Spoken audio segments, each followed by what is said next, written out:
세종은 조선이 건국된 해인 1392년에서 5년이 지난 1397년에 태어나 조선시대에 태어난 첫 임금이다. 세종은 32년의 재위 치세 동안 수많은 치적을 남겨 조선을 대표하는 최고의 성군으로 칭송받는다. 세종이 창제한 한글은 현대의 대한민국 북한의 공용문자로 지정되어 통용되고 있으며 세종시대에 확립된 북방의 국경은 그대로 한반도 이북 지역의 국경으로 자리잡아 오늘날까지 이어진다. 그만큼 세종의 치세는 현대 한국인의 문화와 생활에도 큰 영향을 끼쳤으며 이러한 업적으로 인해 세종은 이순신과 함께 한국인에게 가장 존경받는 인물이 되었다. 세종은 조선의 제4대 국왕으로 태종과 원경왕후의 아들이다. 형인 양녕대군이 폐세자가 되자 세자에 책봉되었으며 태종의 양위를 받아 즉위하였다. 세종은 과학기술, 예술, 문화, 국방 등 여러 분야에서 뛰어난 업적을 남겼다. 백성들에게 농사에 관한 책을 펴내었지만 그를 읽지 못해 이해하지 못하는 모습을 보고 누구나 쉽게 배울 수 있는 효율적이고 과학적이자 체계적인 훈민정음을 창제하였다. 훈민정음은 언문으로 불리며 왕실과 민간에서 사용되다가 20세기 주시경에 의해 한글로 발전되어 오늘날 대한민국의 공식 문자로서 널리 쓰이고 있다. 과학기술에도 두루 관심을 기울여 혼천의 앙부일구, 자경루, 추구기 등의 발명을 전폭적으로 지원했고 신분을 뛰어넘어 장영실, 최산 등의 학자들을 후원하였다. 국방에 있어서는 이종무를 파견하여 왜구를 토벌하고 대마도를 정벌하였으며 이징옥, 최윤덕, 김정서 등을 북방으로 보내 평안도와 한길도에 출몰하는 여진족을 국경 밖으로 몰아내고 사군, 육진을 개척하여 압록강과 두만강 유역으로 국경을 확장하였고 백성들을 옮겨 살게 하는 사민정책을 실시하여 국토의 균형된 발전을 위해서도 노력하였다. 정치면에서는 황희와 맹사성, 윤회, 김종서 등을 등용하여 정무를 주관하였는데 이 통치체제는 일종의 내각중심 정치제도인 의정부서 사제의 효시가 되었다. 이 밖에도 법전과 문무를 정비하였고 전분 6등법과 연분, 9등법 등의 공법법을 제정하여 조세 제도의 확립에도 업적을 남겼다. 세종의 10가지 일화, 악기 연주를 잘했다. 세종대왕은 셋째 아들로 태어났기 때문에 왕위와 거리가 멀었다. 아버지 태종은 17살이 되는 그에게 너는 세자가 아니어서 따로 할 일이 없으니 편안히 즐기기나 하여라라며 여러 악기를 하사했다. 이때부터 세종대왕은 검은고와 가야금에 몰입하여 형들을 가르쳐줄 수준까지 이르렀다. 실록에는 악기를 서로 가르치고 배우며 사이가 틀어졌던 세종대왕과 양녕대군이 화합하는 계기가 되었다고 기록하고 있다. 못 말리는 육식파였다.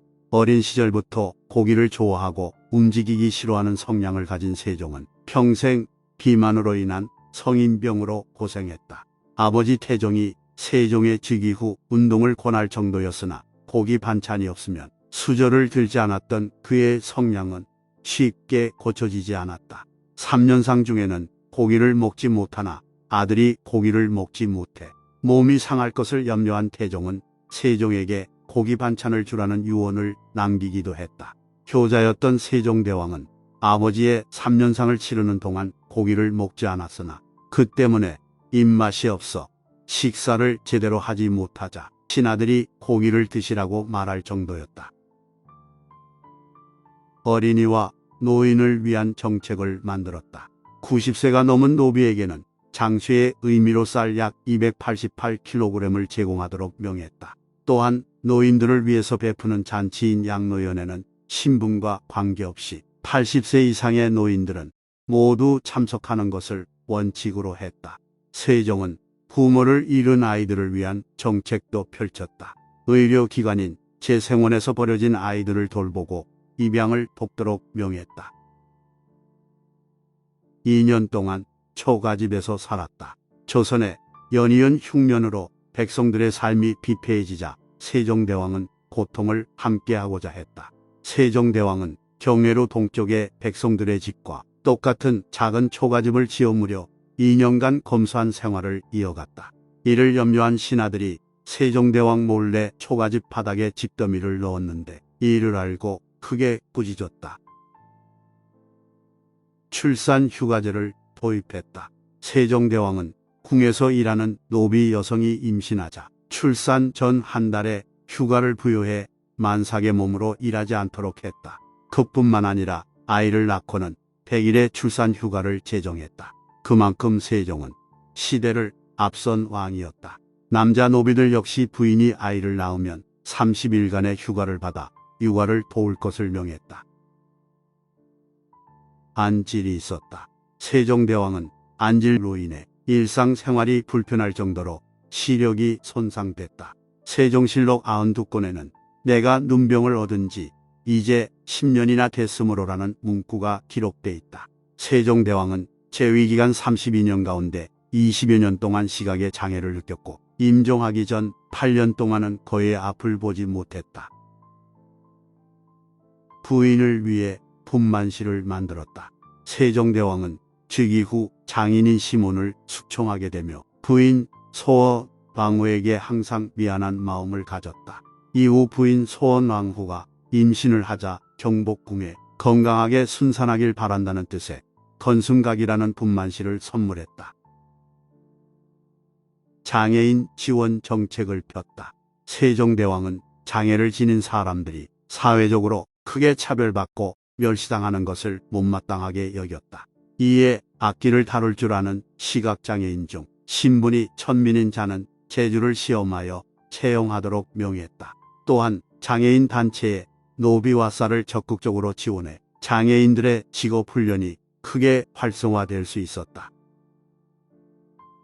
백성들에게 왕가의 토지를 나눠주었다. 연이은 흉년으로 곳곳에서 백성들의 곡소리가 들리자 세종대왕은 특단의 조치를 내렸다. 수양대군을 포함한 모든 대군이 소유한 토지를 대폭 줄였고 이 토지를 저렴한 값에 백성들에게 빌려주며 농사를 지을 수 있도록 장려했다. 민심을 알기 위해 투표를 했다. 현재의 선거나 투표와는 다른 개념이지만 당시에는 직접 민심을 확인하고 이를 정책에 반영하는 획기적인 방식이었다. 세종대왕은 토지법 제정을 앞두고 지역별로 관리를 파견해 약 5개월 동안 백성들을 상대로 투표를 실시했다. 토지법은 백성들의 삶과 직결된 문제인 만큼 백성들의 목소리를 적극 반영하려는 세종대왕의 애민 정책이었다. 내가 꿈꾸는 태평성대는 백성이 하려고 하는 일을 원만하게 하는 세상이다. 백성이 나를 비판한 내용이 옳다면 그것은 나의 잘못이니 처벌해서는 안 되는 것이요.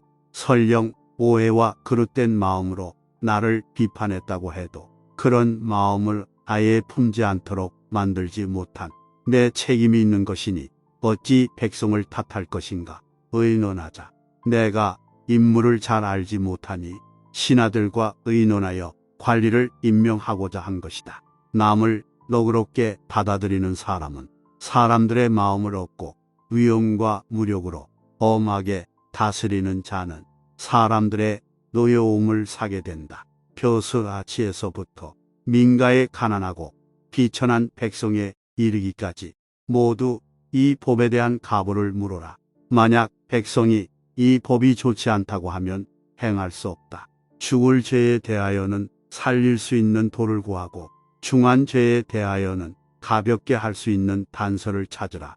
노비는 비록 천민이지만 또한 하늘이 낳은 백성이다. 여종이 아이를 낳으면 노비 남편에게도 30일의 휴가를 주어라.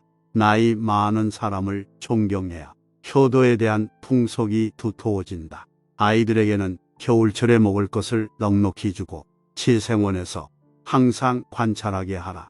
사형수라 할지라도 3번 심판을 통해 억울한 죽음을 없게 하라. 가꾸지 않은 땅은 자신의 영토가 아니고 보살피지 않은 백성은 자신의 백성이 아니다. 무릇 잘된 정치를 하려면 반드시 전대에 잘 다스려진 세상과 어지러운 세상의 역사 있는 자치를 보아야 할 것이다. 인재를 얻어 맡겼으면 의심하지 말고 의심이 있으면 맡기지 말아야 한다. 관직이란 내가 마음에 드는 사람을 데려다 앉히는 것이 아니다. 그 임무를 가장 잘 해낼 수 있는 사람을 택해 임명하는 것이다. 그것이 설령 정적이고 나에게 불경한 신하일지라도 말이다. 고기는 씹을수록 맛이 난다. 그리고 책도 읽을수록 맛이 난다. 다시 읽으면서 처음에 지나쳤던 것을 발견하고 새롭게 생각하는 것이다. 말하자면 100번 읽고 100번 익히는 셈이다. 작은 일에도 무시하지 않고 최선을 다해야 한다. 작은 일에도 최선을 다하면 정성스럽게 된다. 정성스럽게 되면 겉에 드러나고 겉으로 드러나면 이내 밝아지고 밝아지면 남을 감동시키고 남을 감동시키면 이내 변하게 되고 변하게 되면 생육이 된다. 그러니 오직 세상에서 지극히 정성을 다하는 사람만이 나와 세상을 변하게 할 수 있는 것이다. 꽃이 지고 홍수가 나고 벼락이 떨어져도 모두 내 책임이다. 모든 책임을 지고 어떤 변명도 필요 없는 자리. 그게 바로 조선의 임금이라는 자리이다. 그대의 자질은 아름답다. 그런 자질을 가지고 아무것도 않겠다 해도 내 뭐라 할 수 없지만 그대가 만약 온 마음과 힘을 다해 노력한다면 무슨 일인들 해내지 못하겠는가. 그러니 부디 포기하지 말게.